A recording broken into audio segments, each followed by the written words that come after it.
Hello, my dabblers. It is week 3, day 4, and I am here with you to make some art today. All right, so the supplies that you're going to need for our project today are your piece of cardboard. You are going to need your paints, okay?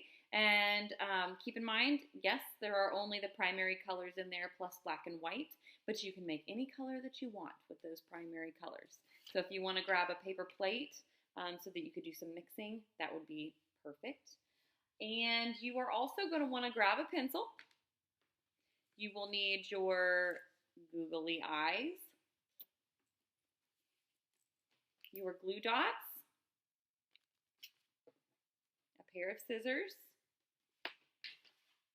your wire, and something to apply paint onto the cardboard with. So if you have a paintbrush, great. If you don't, try a cotton ball. That'll work great.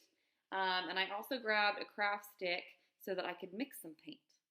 Okay, so go ahead and round up those supplies. I know it's a lot. If you have to watch that back, just rewind me and I'll tell you again. So go ahead and get your things and we'll get started.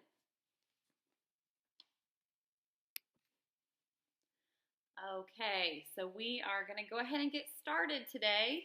We are using paint, so always try to cover your space if you are going to be using some paint. I've got some paper down here. It's a dirty paper, and that's okay because we're just going to get paint on it anyways. So for our project today, we're going to be using this cardboard, and we are going to transform it into an amazing insect.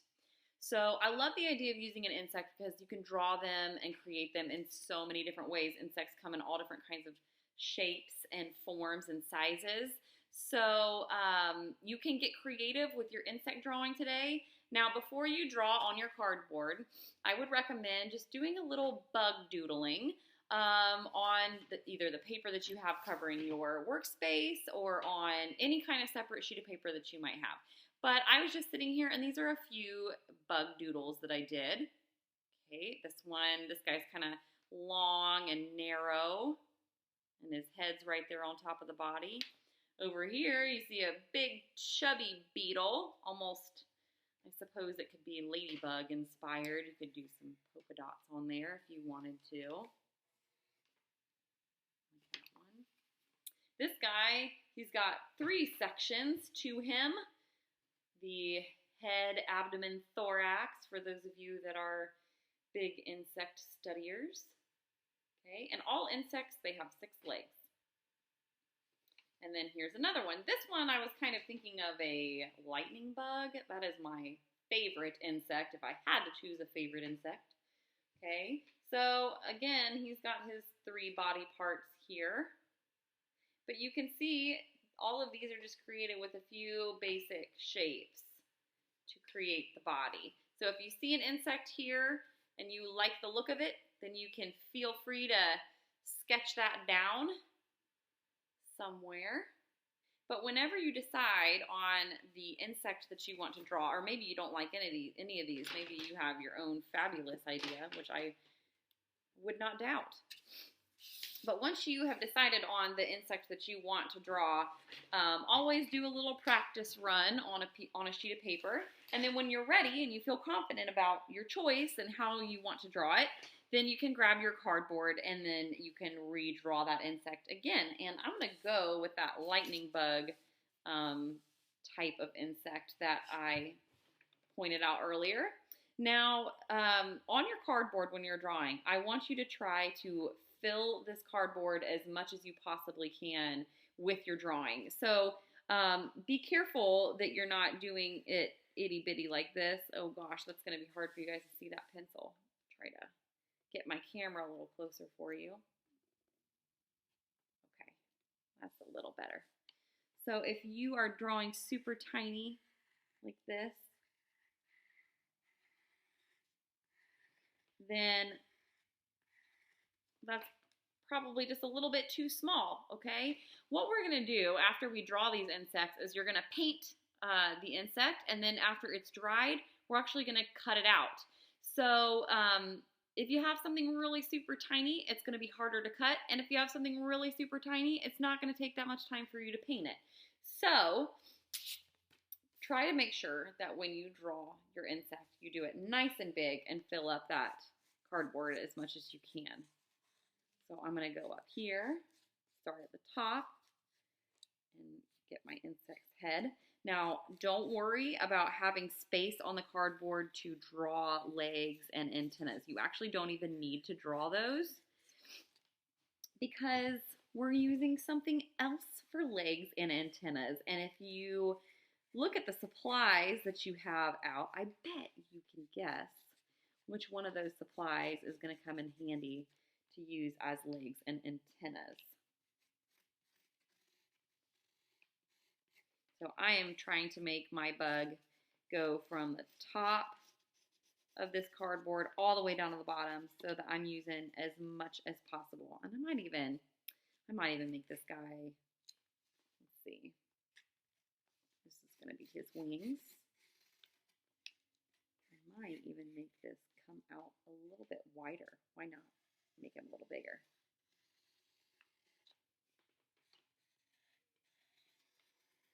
And you know what? I don't even have to worry about going in and erasing this because we're just going to paint over it.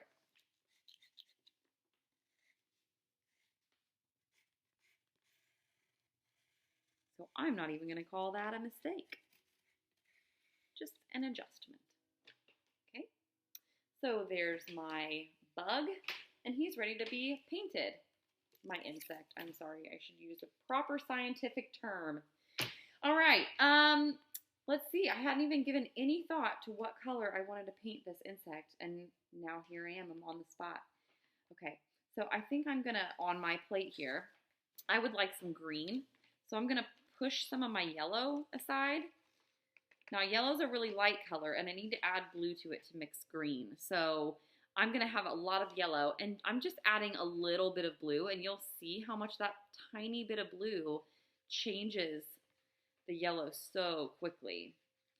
So when I'm mixing colors, I always start with a lot of whatever color is lightest, and then I can slowly add more of the darker color to it. So I think I want this to be a little bit of a darker green, so I'm going to add a little bit more blue. But when you're mixing colors, once you get too much of that darker color in there, it's really hard to lighten it back up. So always start with a large amount of the lightest color and slowly add that darker color in there. Okay, so I really like that shade of green. Green's my favorite color, by the way. And I'm just going to use a cotton ball for those of you at home that might be watching and don't have a paintbrush. And cotton balls are great. You just smudge them and smear them right on there. And it is a little bit harder to stay in the lines, so to speak. But you don't really need to worry about that because we're going to cut these insects out of the cardboard anyway. So this is a really easy thing to use to paint, and it covers everything pretty quick too. Now I know I'm doing a lightning bug for my inspiration, but when we're making our own art, you do not have to follow rules about color. This could be an insect of my own creation.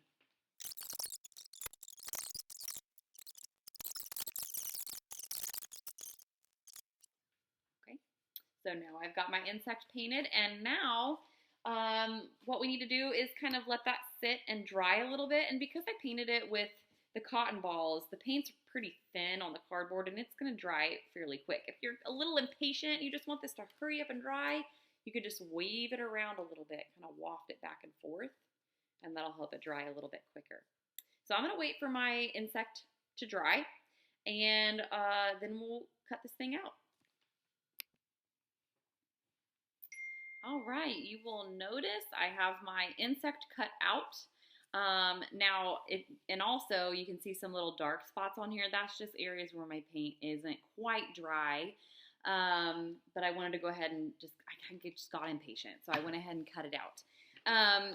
So here's the thing, guys. Cardboard is a little bit tricky to cut, okay? Especially if you're younger and you have smaller hands. It's a little tricky. So if you needed an adult to help you cut this out, it's no problem. All right, so what we want to do now is we are going to start making some legs for our insect, okay? Now you're going to take your wire, how fun, and I am just going to thread this right through my insect. And then this, unlike cardboard, cuts very easily. So there are 2 legs for my insect. I'm going to slide it through again.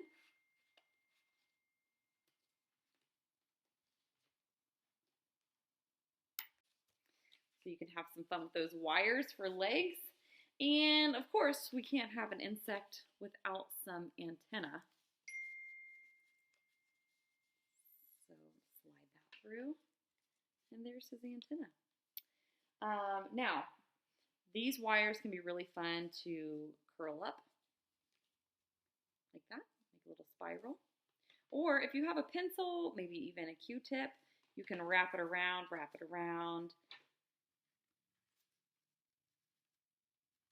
and then when you pull that out, whoops, I forgot it was big on the end. Pull that out, and you've got kind of a curly Q antenna, which is fun also. Okay, there's that. So really have fun playing with these wires. So after you have your legs and antenna on your insect here, you are going to need to grab your glue dots, okay? And what you want to do is just kind of peel this apart, and when you do that, you're going to see a sticky little pad right there.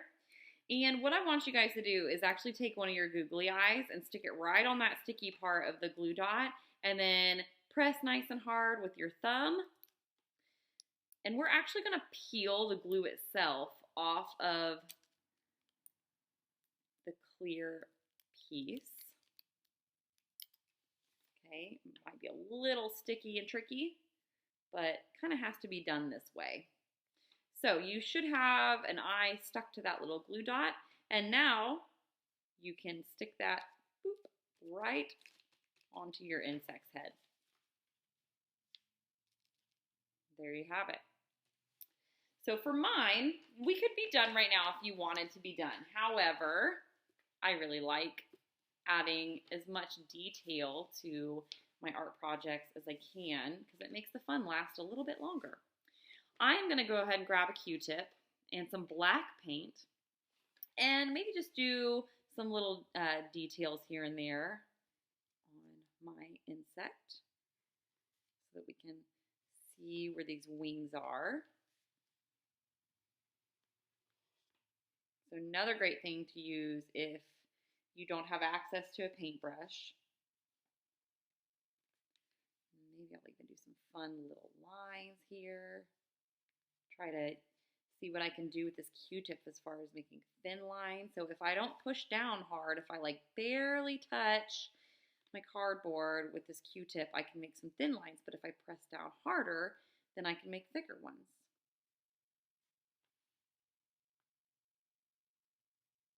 Lots of lines on here. Skinny ones, thick ones, long ones, short ones. All right, there's that. And then maybe I just want to do like a little smile on mine right there. Do some dots.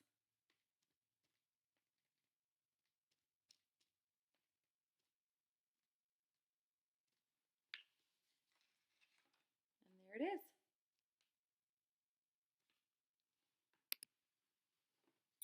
Thank you guys so much for joining me for this fun daily dabble. We made some insects today just using a piece of recycled cardboard. So your challenge today is to make a friend for this guy with some recycled materials that you find around the house. It could be a paper towel roll or a toilet paper roll, maybe an old cereal box that you've already eaten everything out of it and now you just got this box left. If you have any takeout containers or pizza boxes, all of those things are great to do a recycled art project with. So let's see if you can come up with another creative way to create an insect out of some recycled materials. All right, well, day 4 is complete. You guys are awesome, and I'll see you tomorrow.